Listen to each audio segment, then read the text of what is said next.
খাওয়া দাওয়া করে চলে আসতাম আবার ক্লাসের মধ্যে।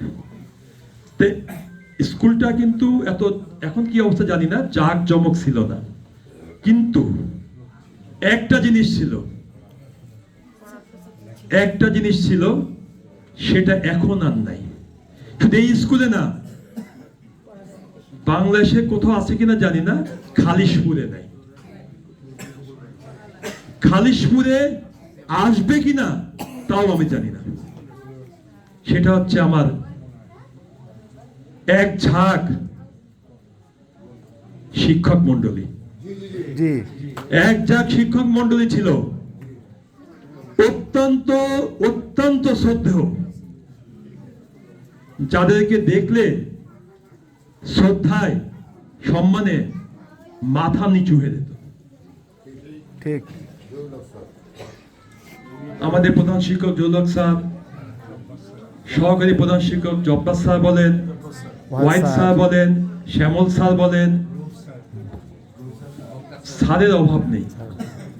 হাশেম আলী স্যার, হাশেম স্যার বলেন, অমল স্যার বলেন, এইসব স্যাররা কোনোদিন আর ফিরে আসবে কিনা, এই টাইপের স্যার, এই স্যাররা তো আসবে না, এই টাইপের স্যাররা কোনদিন ফিরে আসবে কিনা আমার সন্দেহ আছে। হয়তো বা লেখাপড়ায় অনেক ডক্টরেট ডিগ্রি নিয়ে লোকজন ফিরে আসবে। ওই যে একটি কথা আমি সবসময় বলি, কলম যত দামি হোক না কেন, লক্ষ টাকা দামের কলম হোক না কেন, কলমে যদি কালি না থাকে, ওই কলমের কোনো মূল্য নেই। ডিগ্রি যতই থাকুক,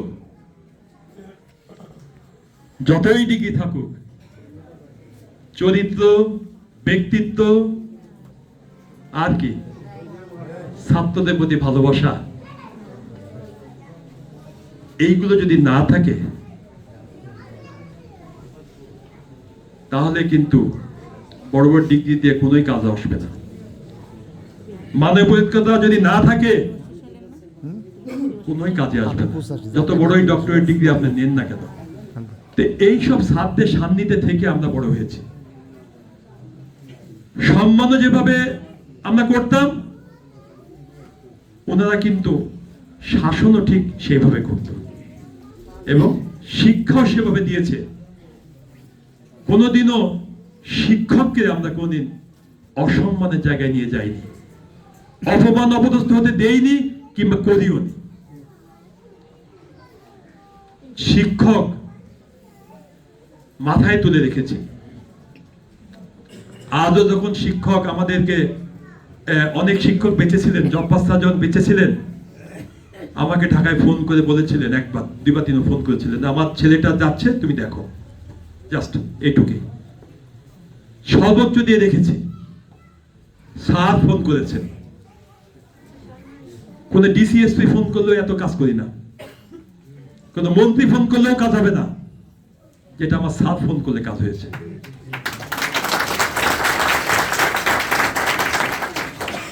আর দুষ্টামি, এটাও মনে হয় বেশি বেশি করতাম স্কুলে।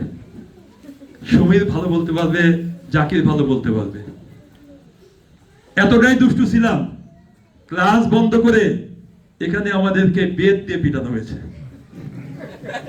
এক ক্লাস বন্ধ, আজকে আমাদের শাস্তি হবে, শাস্তি, এক ক্লাস বন্ধ দেওয়া হয়েছে। তার মানে কি ভয়াবহ ব্যাপার, এক ক্লাস বন্ধ দিয়ে এই মাঠের মধ্যে আমি এবং আমার এক বন্ধু, নাম বলার দরকার নেই,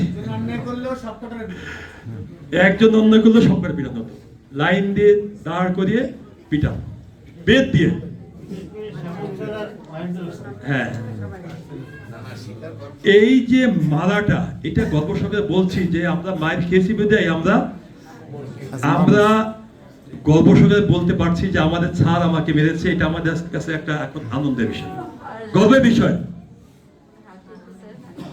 আমরা কোন বিগড়িয়ে যাইনি, নষ্ট হয়ে যায়নি, স্যারকে কখনো অসম্মান করিনি, এতটাই সম্মান করেছি। এই কথাগুলো বলার উদ্দেশ্য, এখনকার সমাজ ব্যবস্থা ঠিক উল্টো। স্যার যাচ্ছে, ছেলে দাঁড়িয়ে দাঁড়িয়ে সিগারেট টানছে,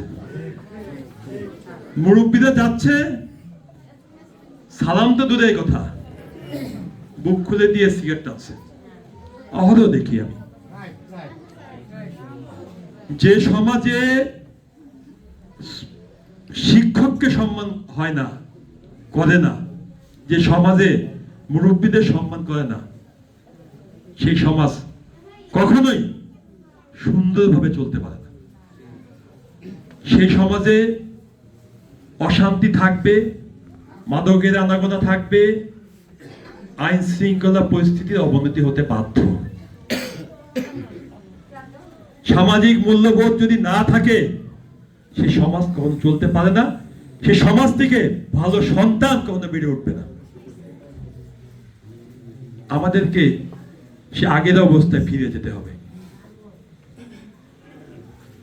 শুধু বড় বড় ডিগ্রি নিলে হবে না, সুসন্তান তৈরি করতে হবে।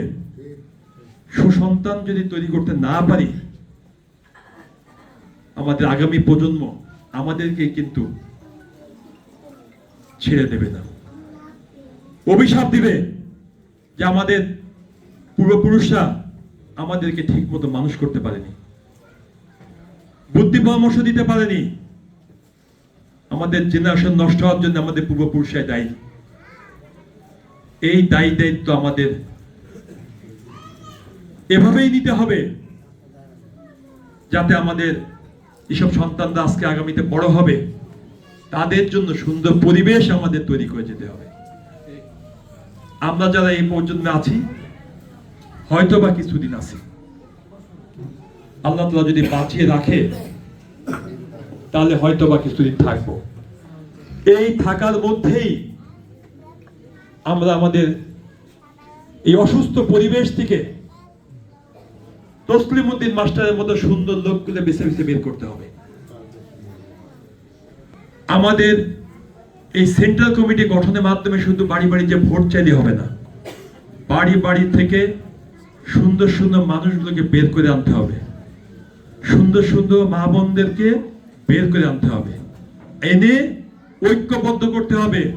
দল মত নির্বিশেষে, জাতি ধর্ম বর্ণ নির্বিশেষে এখানে কোনো ভেদাভেদ রাখা যাবে না।